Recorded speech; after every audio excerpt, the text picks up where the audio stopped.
Hello everyone, I am CA Manish Mishra and our today's topic is transfer pricing. As we understand, the section 92 of Income Tax Act 1961 deals with the transfer pricing. So let's understand transfer pricing first in a layman language. Transfer pricing is basically a concept that's in the income tax, but why at first place it has been devised by the authorities. Let's understand this. A company registered in India, whether it's a holding or subsidiary company of a foreign company, which is registered and located outside India. Now we all understand if the transaction takes place between these two companies, one is residence and one is non-residence, which is out of India, profit can be manipulated and fluctuated the way organization feel comfortable or the way organization which is beneficial for the organization. So, to counter or take care of such situation, this concept of transfer pricing has been devised by the Income Tax Act 1961. The prime motive is to have a transaction between even associate enterprises in such a way that we do transaction from any unrelated party. So the only concept of this transfer pricing is to have a arm's length transaction even between the unrelated party, even between the related party. The way we have transaction with unrelated party, the terms and conditions should be same when we have transaction between the related party. That is the only motive of this transfer pricing. So now we are moving ahead to the concept. Income tax rule 10A to rule 10E deals with the concept of the transfer pricing, which should also be referred while going through the transfer pricing concept. So let's understand what the book's definition says. It says transfer pricing refer to the pricing of any transaction between two or more associated enterprises, either or both of whom are non-residents, involving what kind of transaction could be. It could be transfer of goods, it could be services, or it could be transaction of any tangible and intangible items. So pricing must be at arm's length. The only motive of this entire transaction or entire concept is to have transaction between related party on an arm's length price. That is the only motive. Even between the way we have transaction with the unrelated party. So in the simple terms, we may say transfer pricing is the price one part of multinational enterprises charge with another part of the same company for goods, services, or use of property when both of them are in a different country. That is the only concept that we need to deal with the transfer pricing. And we understand the only motive for this transaction is to profit shifting risk. The only risk that we have through this transaction is the profit shifting. Might be a situation where the taxation rate in India is higher than the other country. In that case, a multinational organization or any organization may devise a planning in which they can transfer profit from India to that other country so that they will pay the less tax. So that is the only motive of transfer pricing concept. Moving further, we'll discuss, as we already discussed, that there are income tax rule 10A to 10THD. These are the concept these are the rules that we need to refer while going through the transfer pricing concepts. So we understand 10A talks about the transfer pricing terms. 10B talks about the ALP. ALP is the arm's length price. There are certain methods that one need to use to find out the what should be the correct or arm's length price. 10C talks about the most appropriate method that one need to apply while entering into a transfer pricing agreement. The 10D talks about the document that one has to maintain by the parties who are part of this transfer pricing transaction, or basically a taxpayer. And 10E talks about form 10 3CE B, which is a report by a chartered accountant. Apart from this, there are time to time circular notification issued by the Department of Income Tax CBDT that we need to take care of. Moving further, international transaction between two or more associate enterprises, either or both of them are non-residents, is part of international transaction. So basically international transaction is a transaction between two or more enterprises in which either or both of them could be a non-resident. And what could be a transaction? The transaction could be a sale of goods, services, an intangible property, provision of services, lending or borrowing of money, any mutual agreement for appropriation or allocation of cost or expenses. And last but not the least, the prime motive of this transaction is having shifting profit, income, loss or asset.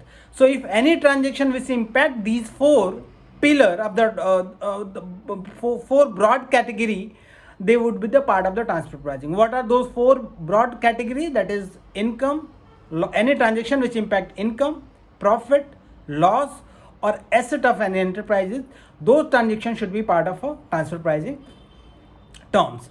Moving further, any international transaction or any deal or arrangement, whether it's a buying, selling, loan, service between the associate enterprises where at least one party is non-resident, at least one party is NR, non-residence, which affect and transaction which affect profit or expenses or income could be part of international transaction. Moving further, a transaction entered into by enterprises with unrelated party shall be deemed to be international transaction. So now this talks about the exceptions. So generally transaction between related parties should be evaluated for TP.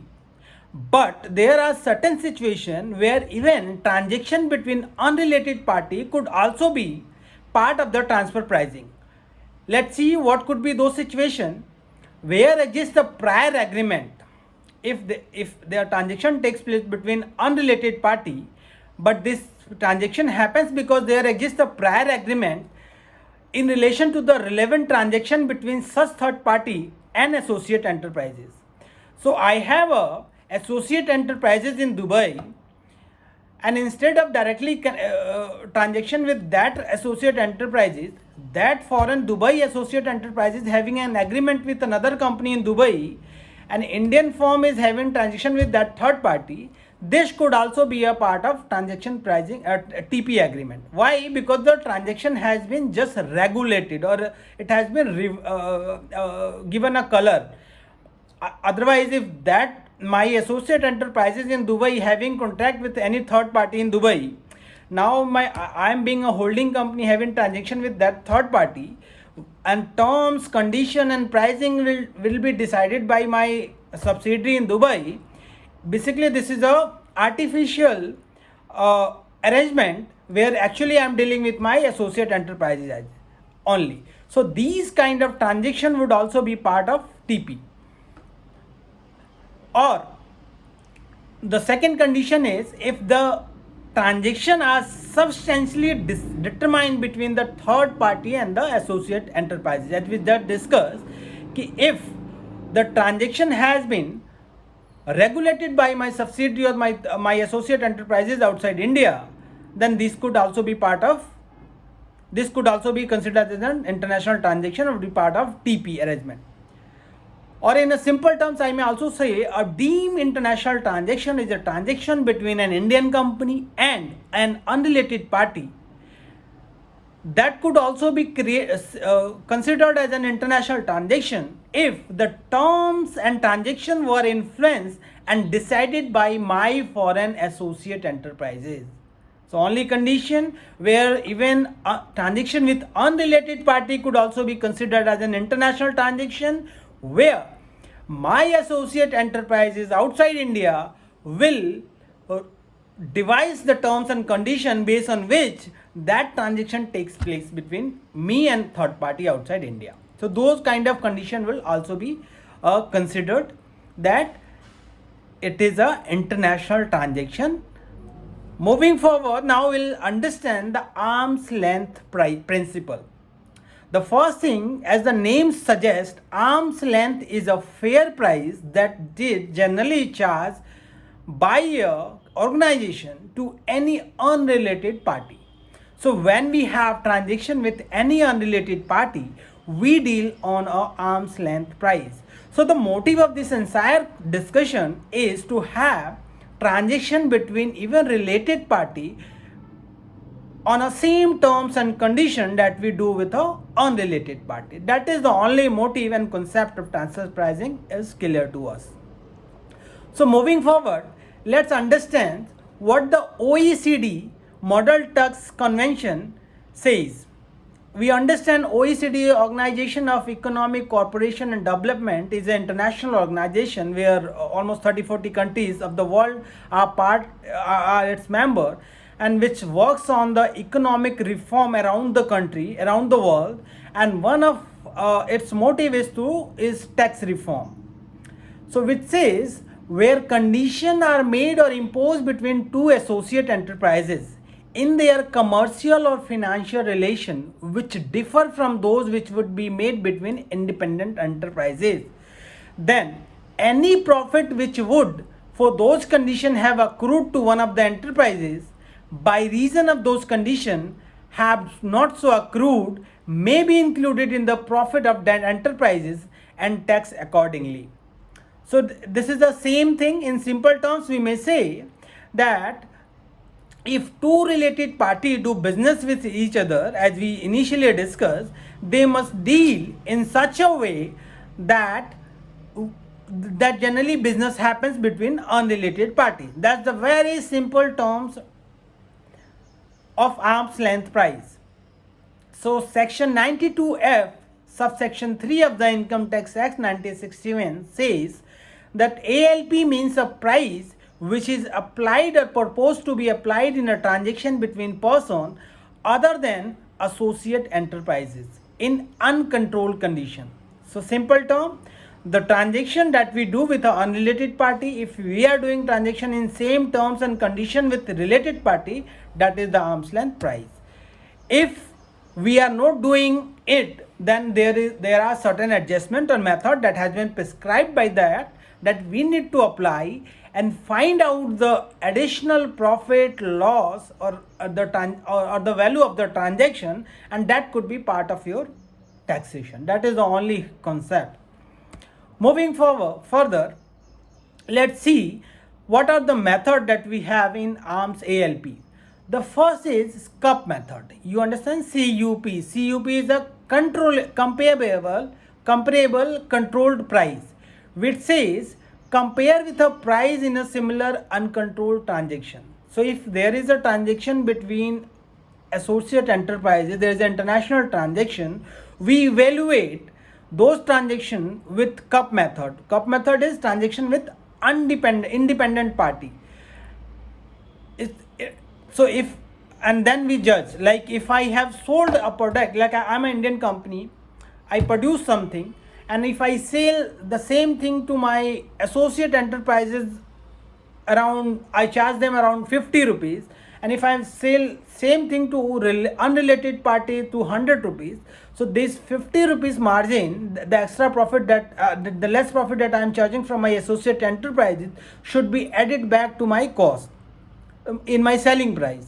So what could be the adjustment? Adjustment would be 50 rupees, that because I am charging less from my associate enterprises. So this is the artificial arrangement has been made to transfer profit from one country to another country, or from one organization, one enterprises to another enterprises.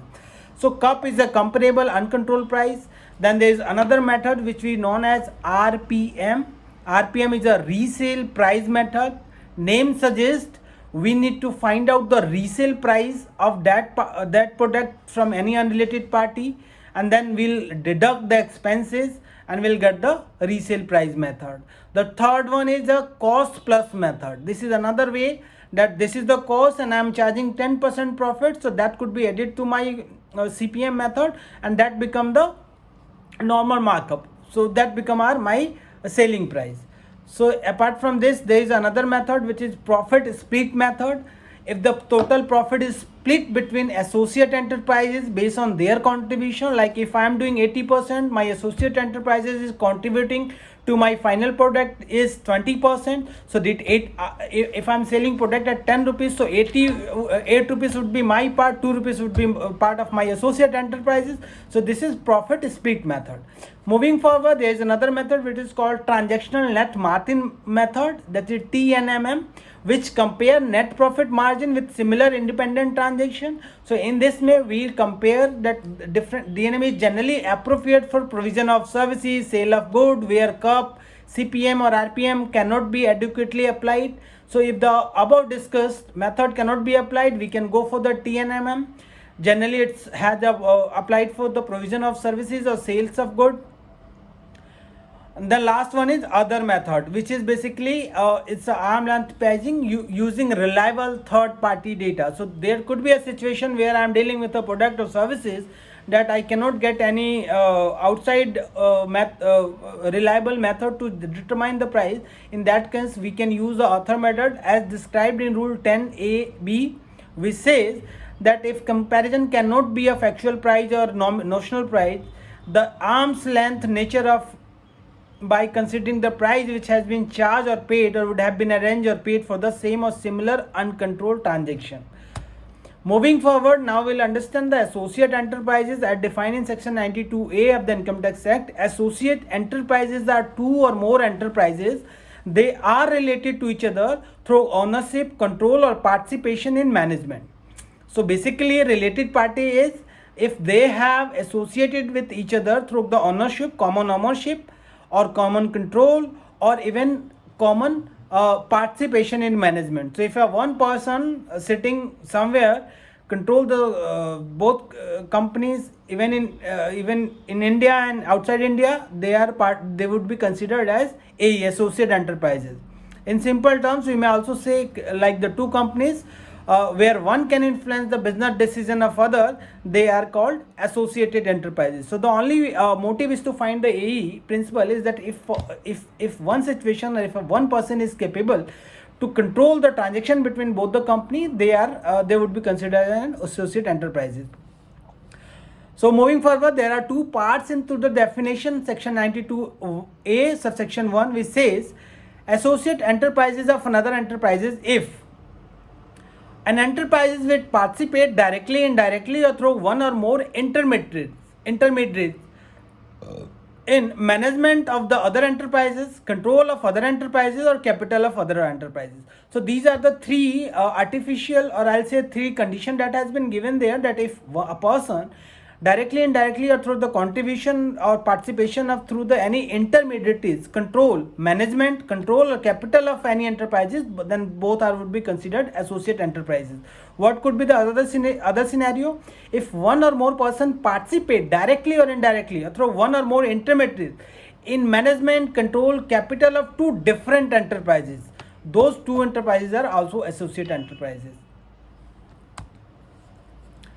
Now, what is the specific situation? There are 13 conditions in this section. If any one of them satisfied, the enterprises are treated as associate enterprises. So basically, there are 13 situations that has been given. First one is ownership. Second one is common ownership. I have ownership in Indian company as well as in foreign company. Then also we are associate company. Third one is financial dependency. If one has given advance loan to other enterprises of an amount 51% or more of the book value of the total asset. So if I have given advance to advance loan to the other enterprises and book value of that asset is more than 51%, then also it would be considered associate enterprises. Third one is guarantee borrowing. If I guarantee more than 10% or more of the total borrowing of the enterprises, that could also be a condition where it would be considered associate enterprises. The fifth one is if one enterprise is appoint more than half of the board member of director, governing board, or one executive director or executive member of the governing board of other enterprises. If a person is capable of appointing more than half board of the director or member of the governing board, or one or more ED, executive director or executive member of the governing board, that could also be a condition where we need to consider this as an associate enterprises. Further condition is more than half of the director or member of the governing board, or one or more of member of the ED or member of the governing board if a single person is able to appointment of majority director of two different enterprises by the same person, a same person is appointing more of the half of the board of director from in both the company, that could both company would be considered as an associate enterprises, because as we discussed, the control by the single person has been applied on both the company. Moving forward, dependence on intangible which other enterprises has exclusive right, like manufacturing process where goods or services, article or business carried out by one enterprise is wholly dependent by the know-how, patent, copyright, trademark or any license given by me. So if I have a company in India, there is another company in United States of America, and the production that is done by the USA is thoroughly monitored by me. How? Because I am giving them the know-how based on my license, based on my patent or license, they are making the product. That could be a situation because that company is thoroughly dependent on my license, my agreement, my patent, my know-how. Obviously, these are the associate enterprises.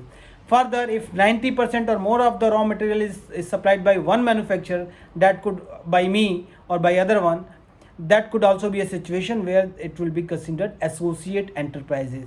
And the last one is a sale dependency. If our enterprises is selling more than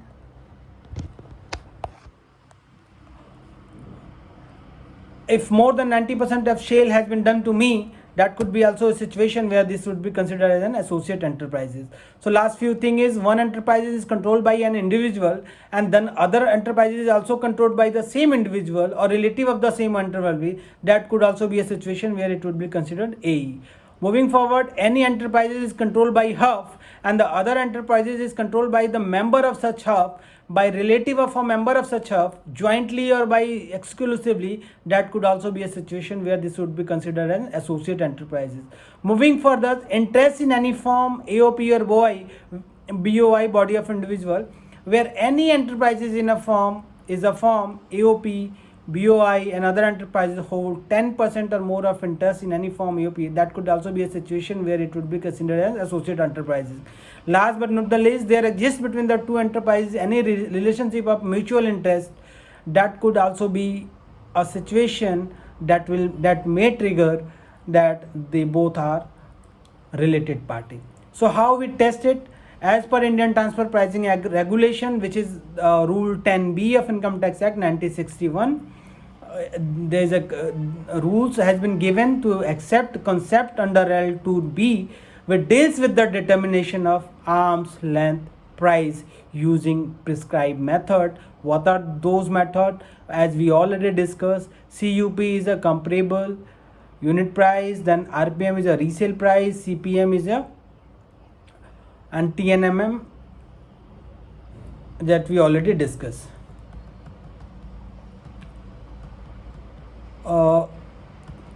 So these are the method. What are the method? CUP is a comparable control price method, then RPM is a resale price method, CPM is a cost plus method, TNMM is a PSM is a profit split method, TNMM is a transaction net profit net margin method. So these are the method that has been devised for to test the transaction. Moving forward, that's all for today. Thank you so much for watching my video on transfer pricing. Looking forward for making or sharing more such information. Thank you. All the best.